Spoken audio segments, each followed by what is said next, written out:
Hello everybody, welcome to today's video. I hope you enjoy, so let's get started. Here's another project just sitting waiting to be done. So this is a 80 watt induction streetlight. I got these, I believe, for Christmas one of the many years ago from my father. He got them from an online auction, and we had a handful of them. There's one on display behind me here. This is one of them they brought out last year. I believe I sold one of them, and the other one, I don't remember if I had 4 or 3 or what. Either way, I think there's 2 here. There could still be one in the attic back home for all I know, but these are the 2 that I know still exist. The one behind me and this one right here. Well, I don't really have any use for it being induction, mainly because of one big factor, and that's that it is 277 volt only.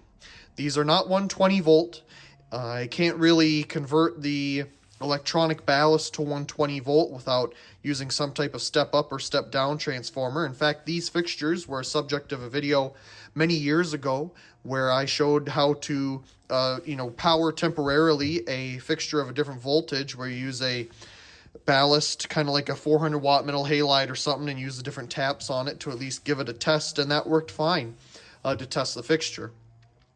However, it has come time to put these to new use. I've been thinking about what I want to do with them. I can't really, replace that ballast without paying a quite hefty amount to find an appropriate ballast for the induction bulb. So I'm going to remove the induction equipment inside, and we're going to convert it to 100 watt mercury vapor. I think that's going to look really cool in this fixture, and I have everything to do it here. So let's go ahead and get into it, I suppose. The inside of the fixture, you can see here, 80 watt induction, 277 volt. I think it says somewhere on here who made it or who it was made for, but I guess I'm not noticing it off the top of my head. Assembled in America, it does say that at least. Of course, we have our clamp here, our little terminal block, our electronic ballast, and underneath this, our very cool induction bulb. Now the problem here, well, there's no socket, so how in the world are you going to do it? Well, we're going to make a bracket, and we're going to make it work, because we do have everything underneath there, if it was high-intensity discharge, to make this high-intensity discharge. So, I'm going to pull out the ballast here, or the driver, whatever, and then the induction tube, and we're going to keep those things. They're not going to go anywhere. I'm going to just hang on to them for now, put them in a box or something, and then we'll get to fabricating some type of socket holder for, well, the reflector here. Here's a look inside the ballast or driver. I thought I'd open it up and just see if maybe there's a different tap for 120 volt, but there's not. Looks like they label this little transformer here for what kind of ballast it is, 277 80 watt. However, they have like 347 volt, 80 watt, 120 and 150 watts. So I don't know, maybe this PCB is made for a couple different styles and you just put different components on it depending on what you're doing. But yeah, that's the inside there. Looks like the ballast will fit right in between these studs sticking out of the housing just fine. So that should be good. This is probably designed for a high pressure sodium ballast, and it would just mount all 4 right there. But obviously we don't have that because we're doing mercury vapor. And it fits right in between there just fine. So I found some screws here so we can do a strap like across at an angle or something. And that should hold it down with our, well, what would you call it?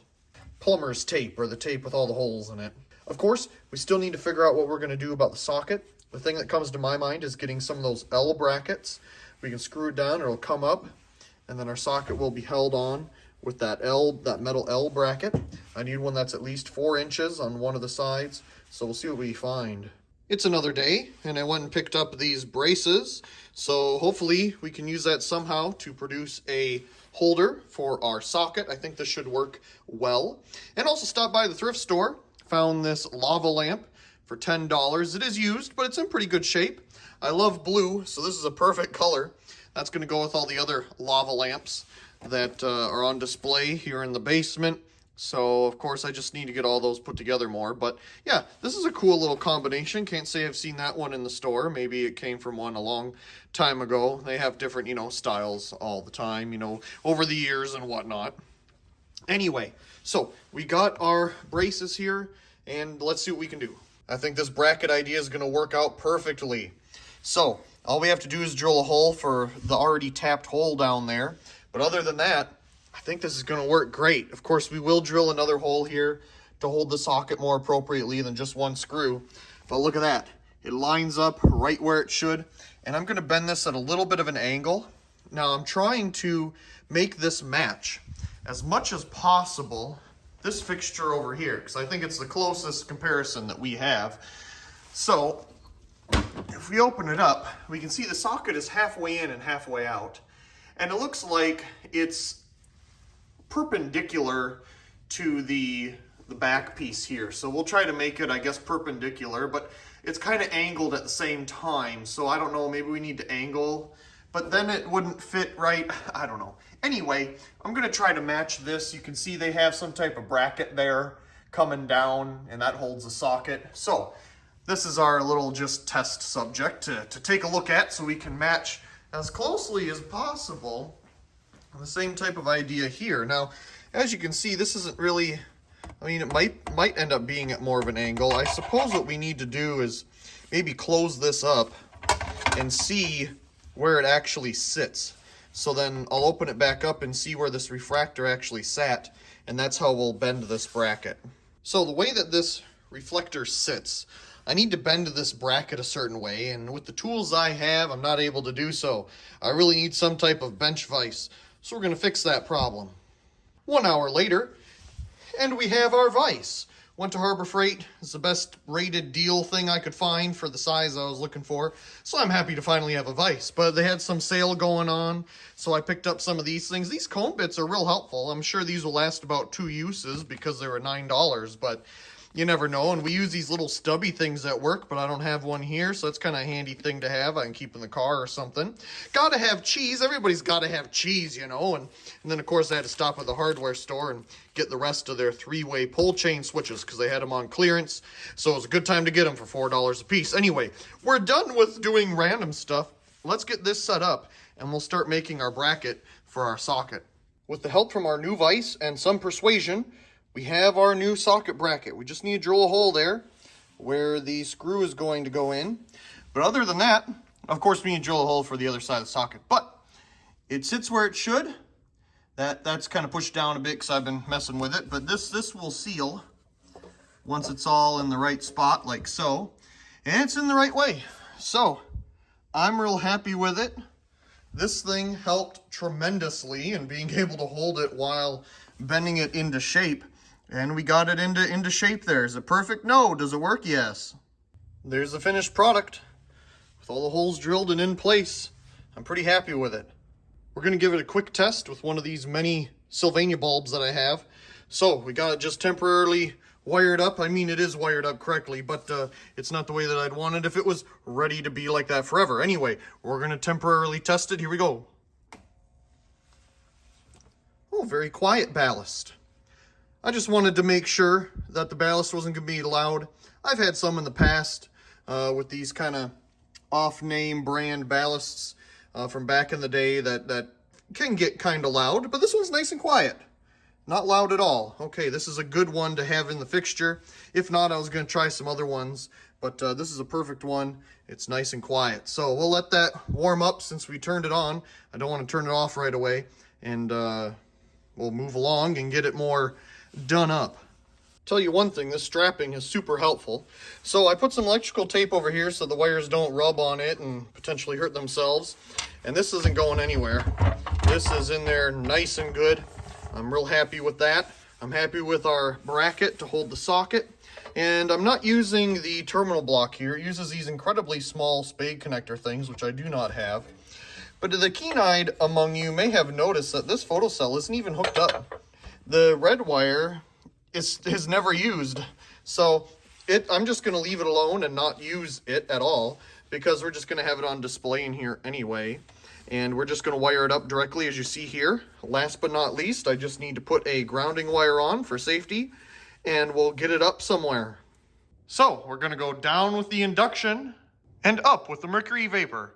This is certainly an upgrade. Oh, and before we put the door on there, we have to add the piece de resistance.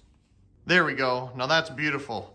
That looks nice, up and working. Okay, so We got our 100 watt Mercury vapor fixture all done up here. It has a beautiful glass refractor on it. That is so cool. Okay, well, as you can tell, it has a very similar body design to the American Electric thing over here, but it's obviously some type of knockoff design. Interesting though, I'm real happy that we got it converted. It looks great. Now obviously, we had an induction come down from here. What are we gonna do with that? Well, it's sitting over here, and I have an even cooler idea for this one. Fixture number 2. What are we gonna do with this one? Well, we're gonna have a pretty cool light source put into it. Induction's cool, but again, it's a 277 volt problem. I can't do anything with it. But the shell is awesome, so we're gonna convert it to something, obviously. What are we gonna do? Well, we've done a mercury vapor already. We already have some high pressure sodium on the display. However, I was considering making it 50 watt high pressure sodium because I have so many of those ballasts, or some other variant of high pressure sodium, maybe 250 watt or something bizarre like that. But I think we're gonna go a little bit more bizarre. What is this? Low pressure sodium. That is where we're going. We're going the route of low pressure sodium for this one. This is gonna be pretty cool. Socket bracket number 2 turned out well.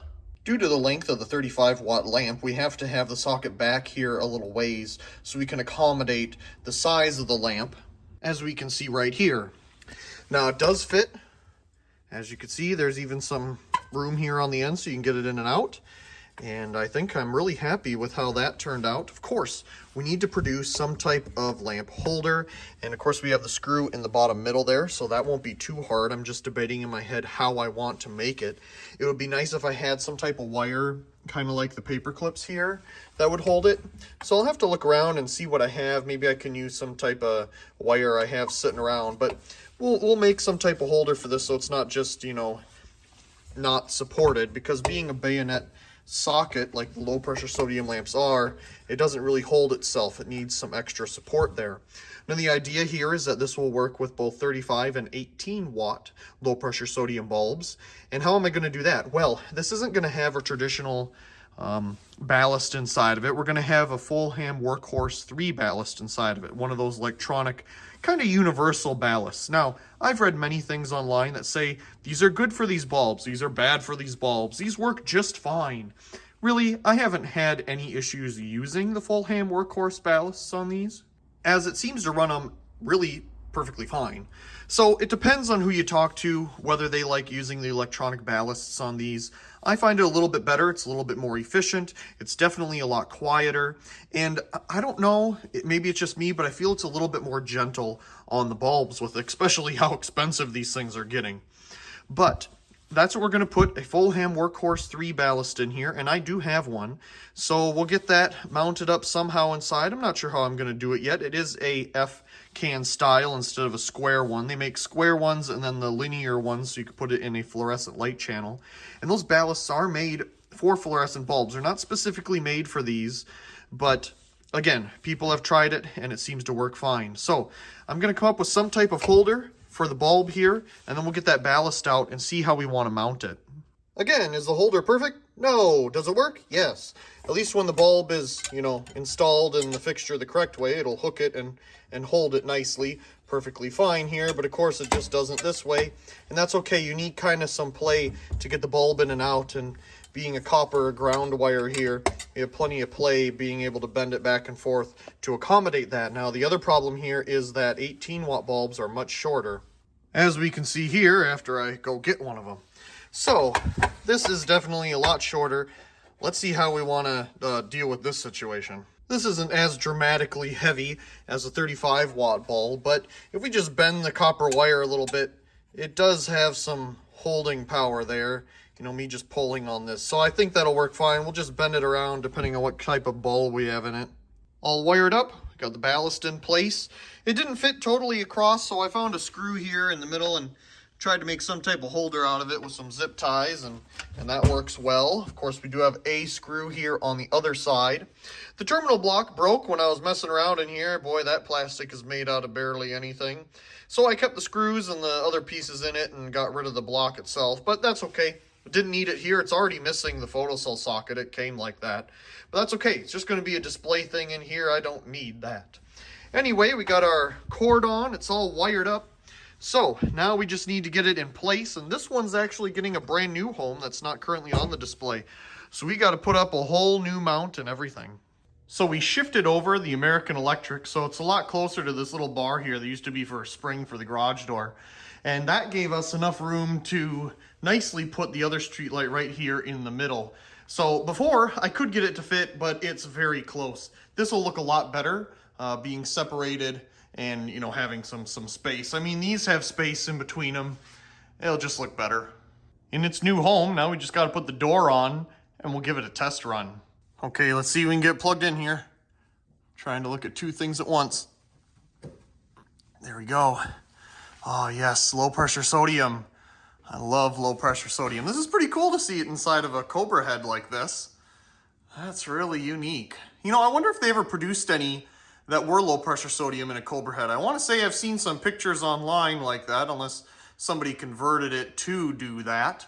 But this is pretty cool. I've always wanted a low pressure sodium actual street light. This is as close as I'm probably going to get, but you never know. Never say never. There's some pretty cool things to still be found out there. Beautiful first startup here. It's going to take a bit to warm up, especially on this electronic ballast.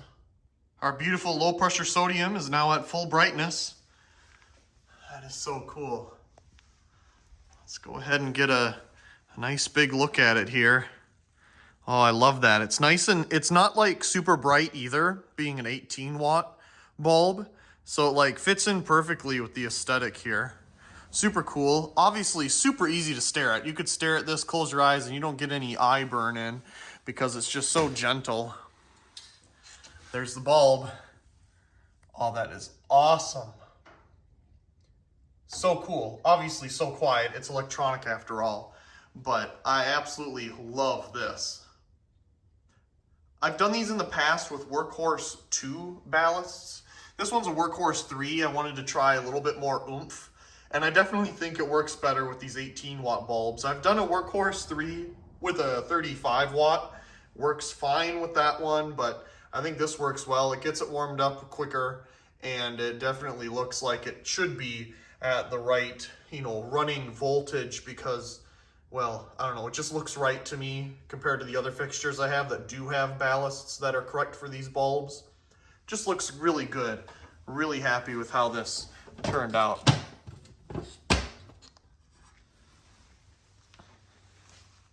So now we have 100 watt high pressure sodium, 18 watt low pressure sodium, LED, 50 watt high pressure sodium, 100 watt mercury vapor, 150 watt high pressure sodium / 150 watt metal halide, and 175 watt mercury vapor. Nice little lineup there. Almost forgot about this guy on the other side, 400 watt high pressure sodium. Of course, there's a whole bunch of other fixtures around here too, but that's it for street lights. After operating the fixture absolutely fine, I want to come back and adjust it a little bit. Low pressure sodium bulbs are made to be operated horizontally, with some lower wattage low pressure sodium bulbs being able to operate in base up operation. I believe only 35 and 18 watt bulbs here in the US are able to do that. Anything higher, I think 55 and up, has to be operated horizontally. Now, I could be wrong with that, but being horizontal with the operation of the lamp, you have a plus or minus 20 degree operation. So it can be, you know, slightly more or this way or whatever, but it should be within horizontal. So obviously, if we open this up here, the bulb itself already has a bit of an angle to it upward. And it's not that extreme. It's in fact more with the fixture, as you can see here. Now, if I tilt it back this way, I already put the cord inside of it trying to clean it up a little bit. Anyway, it's gonna fall out. We'll deal with that in a second. But I wanna just adjust the bracket here, and that'll adjust it down a bit more, just to even out the bulb a little bit.